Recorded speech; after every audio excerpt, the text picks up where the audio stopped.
On se retrouve aujourd'hui pour une nouvelle astro-énergie.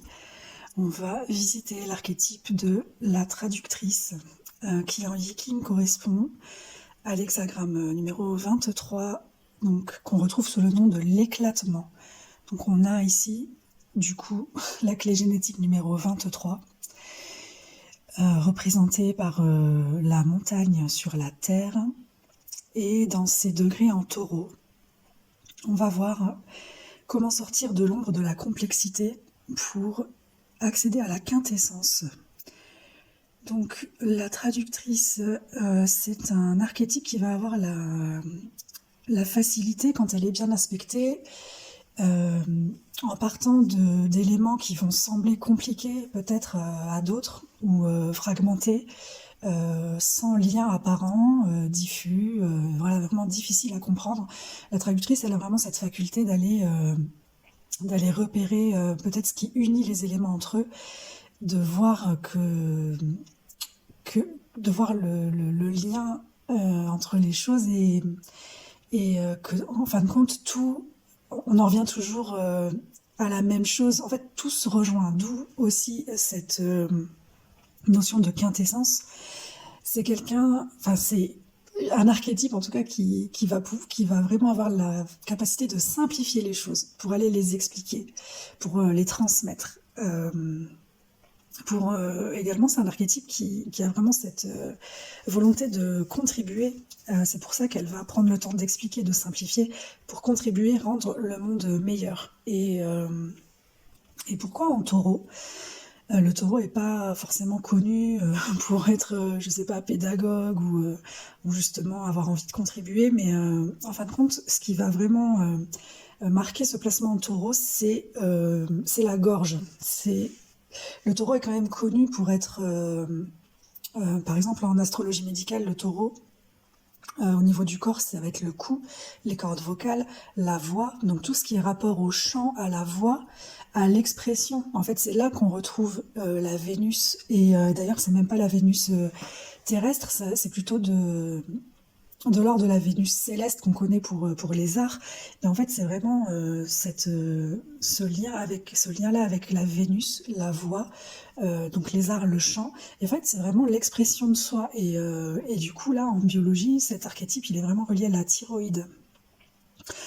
Par exemple, si jamais vous avez une affection à la thyroïde, tant que votre vie restera complexe, tant que vous continuerez de vous sentir dans des ambiances de complexité, eh bien votre thyroïde sera affectée. Vous aurez beau agir au niveau de la physiologie, de la biologie, tant qu'au niveau psycho-émotionnel, vous ne vous sentez pas dans la simplicité, vous continuez de sentir que votre vie est complexe, votre thyroïde continuera certainement, c'est pas non plus un sort que je vous jette, mais continuera certainement d'être affectée. Pourquoi on l'appelle l'éclatement en viking ? Parce que c'est vraiment aussi par rapport au dilemme de la question de timing, dans l'ombre de la complexité. C'est vraiment une clé génétique, en tout cas, ou en tout cas une ombre comment on appelle collective, une ombre collective, qui nous touche tous au moment où en fait on parle, et au moment où on parle, on va dire soit un mot de trop, ou soit peut-être une vanne de trop. Il y a vraiment ce truc de dire une chose au mauvais moment, de dire une mauvaise chose à ce moment-là, qui peut vraiment faire éclater en fait des groupes, des liens sociaux, des rapports entre les gens. Ça va être voilà cette personne qui va faire une grosse gaffe, ou ce manque de communication qui du coup à ce moment-là va aller affecter vraiment un rapport, et qui fait que on est on se retrouve en fait en phase de vraiment d'éclatement. Ça peut être voilà des éclatements de groupe, c'est souvent voilà des éclatements au niveau des relations relationnelles.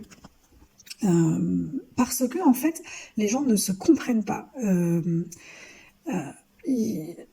C'est vraiment, comme on sait, entre ce que je dis, ce que je pense, en fait, entre ce que je pense déjà, ce que je dis, comment je le dis, comment je m'exprime, ma gestuelle corporelle, enfin mon expression corporelle, donc l'intonation aussi, comment je le dis, et ce que l'autre va recevoir, ce qu'il va percevoir, comment à ce moment-là il va se sentir, qui va influencer, ce qu'il va entendre, ce qu'il va pas entendre, ce qu'il va comprendre. Il y a vraiment cette, cette inexactitude vraiment entre du coup moi ma pensée première et ce qui est intégré par la personne en face. C'est un peu comme un téléphone arabe mais entre deux personnes en fait. Il n'y a pas besoin d'avoir beaucoup d'interlocuteurs. C'est un téléphone arabe direct qui fait que voilà on ne se comprend pas. Et du coup, parlons de la complexité. En nature répressive, soit les gens vont se sentir, en anglais, dumb, qui veut dire à la fois muet et stupide. Euh, donc, nature répressive de la complexité, ben, je suis incapable de répondre parce que comme on dit, bah, soit je suis sur le cul, ou je me sens con, je me sens bête, je n'y comprends rien, ou je peux même pas répondre parce que je suis tellement, peut-être même choquée. C'est comme si on m'avait figée avec cette complexité. En nature réactive, on va se sentir fragmenté, c'est-à-dire on va vraiment pas voir les liens entre les compartiments des choses. Euh, et voilà, qui fait que bien souvent, en tout cas dans les groupes, on va avoir affaire à des conversations de sourds qu'on appelle, où vraiment aussi parfois c'est seulement une question d'intonation, c'est qu'on va interpréter les intonations, ou même des fois à l'écrit, il n'y a pas d'intonation, mais on va en mettre quand même, on va interpréter la moindre virgule, les moindres trois petits points, mais sans même prêter attention au fond du texte, on va juste regarder la forme. Oh, regarde, t'as vu ici, elle a mis trois petits points, donc forcément ça veut dire que... elle a juste mis ces trois petits points au mauvais endroit, en fait, donc au mauvais moment, en tout cas dans la phrase. Donc toujours cette question de timing. Voilà, la gaffe, parler au mauvais moment. Voilà. Les personnes qui sont affectées par cette ombre-là, de la complexité, la pensée qui domine quand elle parle, c'est en fait je parle pour obtenir l'approbation. C'est quand on a une conversation avec elles, elles vont souvent pas forcément exprimer leur avis, puisque de toute façon elles se sentent stupides, ou elles voient pas, elles pensent qu'elles ne sont pas la bonne personne à qui parler parce qu'elles sont fragmentées, elles voient pas la connexion entre les choses. Et du coup, quand elles vont parler, c'est pour montrer qu'elles sont d'accord avec nous, ou en tout cas pour obtenir notre approbation. Donc ce qui se cache derrière, en tout cas le cadeau qu'on va pouvoir ouvrir quand on va sortir de l'ombre de la complexité, c'est la simplicité, où je réalise que les choses sont simples et faciles, que les choses sont connectées, que en fin de compte, tout ça, ça revient au même. C'est juste la façon de le montrer, la façon... je veux dire, c'est comme quand on va parler par exemple, des cultures mondiales. Vous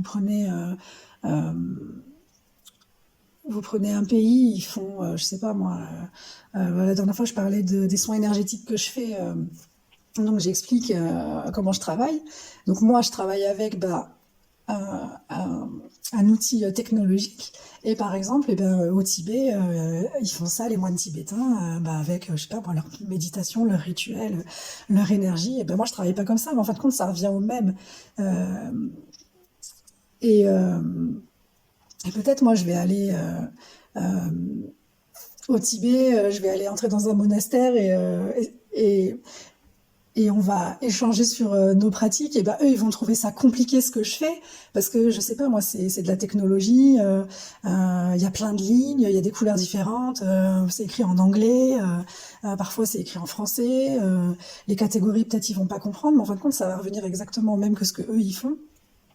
Et, euh, et le but, en tout cas, donc là pour aller vraiment vers la quintessence de ce que l'on fait, c'est on donne un soin énergétique à quelqu'un. Ça revient au même. Comment le moyen employé peut paraître en fait plus ou moins simple ou complexe, mais quand on a vraiment compris la quintessence du coup de la chose, on voit qu'en fait que tout est simple et enfin bref, je pense que j'ai assez expliqué du coup. Voilà, je réalise que les choses sont simples et faciles, que donc quand je quand je suis au niveau siddhique, je suis un peu impactée hein, par cette par cette par cette traductrice. Quand j'arrive au niveau siddhique par la quintessence, la pensée qui arrive, c'est en fait j'ai distillé le cinquième élément parce que dans son livre, Richard Rudd explique qu'en fin de compte, on est entouré de la connaissance en permanence. Ça va rejoindre la philosophie, la théorie des annales akashiques. Le cinquième élément, dans certaines cultures, c'est ce qu'on appelle l'éther. En tout cas, en médecine chinoise, ça va être l'éther. Enfin, en médecine. D'ailleurs, c'est les Chinois ou les Indiens? Ça y est, je commence à me mélanger. Oui, non, c'est ça, c'est pas les Chinois. En Ayurveda. Dans l'Ayurveda, on le voit cet élément-là de l'éther. Et dans les annales akashiques, c'est un peu ça. C'est ce vide qui est plein d'informations, en fait. Donc, la quintessence, j'ai distillé le cinquième élément. J'ai vraiment accès à cette simplicité, cette connaissance simple. Pourquoi la connaissance? Parce que la traductrice est en couple d'opposition, donc avec la rebelle créative. La rebelle créative, du coup, qui a un placement en Scorpion, qui, à travers le flux de créativité, nous fait sortir du chaos pour aller atteindre l'amour. Et c'est également ce qui est dit quand vous rentrez dans les annales akashiques, c'est que vous sentez baigné dans un énorme océan d'amour. Et c'est de là que vous pouvez recevoir des informations par percée, d'où le phénomène de connaissance. Le motivateur interne de la traductrice, c'est aussi de donner la parole à quelque chose de nouveau. Le mantra qui est vraiment sympathique, je vais vous le lire. J'ai confiance en ma connaissance intérieure, je fais confiance à ma vision, je fais confiance à mon timing, j'espère que je serai entendue, j'espère que je peux contribuer et rendre le monde meilleur. Et à savoir que la rebelle créative est non seulement la partenaire de programmation, donc en opposition directe avec la traductrice, mais c'est également sa porte harmonique, donc c'est-à-dire qu'à un niveau vraiment chimique dans le corps, c'est également avec la rebelle créative qu'elle communique. Et ça, c'est assez rare, donc ça mérite d'être souligné. Voilà, donc comme vous le savez, si vous me suivez, mon ordi a planté, donc je peux pas vous montrer le mandra. Et peut-être mon ordinateur aussi a été victime d'éclatement. On était vraiment sur la fin de Mercure rétrograde et en fait je me disais c'est génial la Mercure rétrograde, j'ai pas été tant impactée que ça et en fait dans les derniers jours tout est arrivé d'un coup. et en fin de compte tout ça c'est aussi faut se dire que faut accepter le changement, que tout change en permanence et on arrivera toujours à sortir de la complexité, trouver des solutions. On se retrouve la prochaine fois pour l'archétype de l'influenceuse. En attendant, prenez soin de vous.